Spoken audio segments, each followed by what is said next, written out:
Kumbai, meu nome é Zoraida Molina Arendel. Efésios 4, versículo 1 até 16, parte 3. Explicação.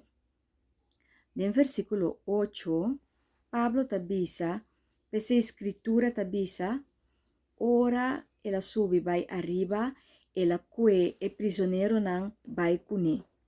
E a parte dom pai rende. Quente é suncuta parte é dom. Espírito Santo, Cristo Jesus a parte dom. Enxeta tabisa cada de nós a receber dom na medida que Cristo quer dar cada esse.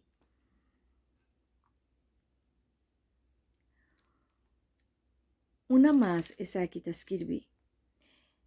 Ora que nós está lendo a Bíblia, tá bom para nós poder ser de mais idioma. Tem inglês, tem espanhol. Ora você estuda a Bíblia, é importante para você estudar de mais língua, mas a tradução porta outro. Então, você por wak, onde é melhor explicar para assim você poder ter compreendimento. Em Salmo 68, versículo 18, também tem algo escrito. Eta bisa, Salmo 68, versículo 18. Bo a subir vai arriba e riba prisioneiro não. Bo a gente para tributo. Hasta gente não que estava rebelde para não abiba cerca do Senhor Deus. Coisa aqui nós sabe que ora Jesus a subir vai arriba, ela que é prisioneiro não vai com e a parte dom para gente. Jesus a conquistar tur inimigo e a dona Deus back tur gente que ta hasipica. Jesus a subir vai arriba.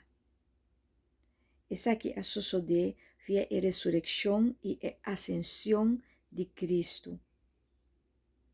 Ela libera a gente na prisão, assim a gente na livre, e assim ela dona Deus na alma, na ser back. Gente não quase pica, quase falho, ela reconcilia na back com o Senhor.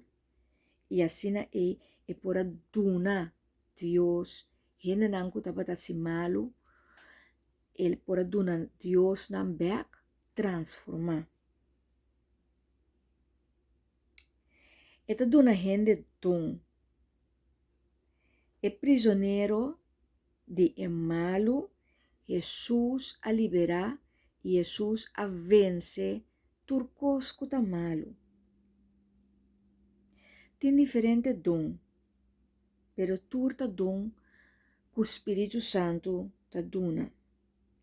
Pensei tur tá e tá traha pe mesma causa e causa de Cristo.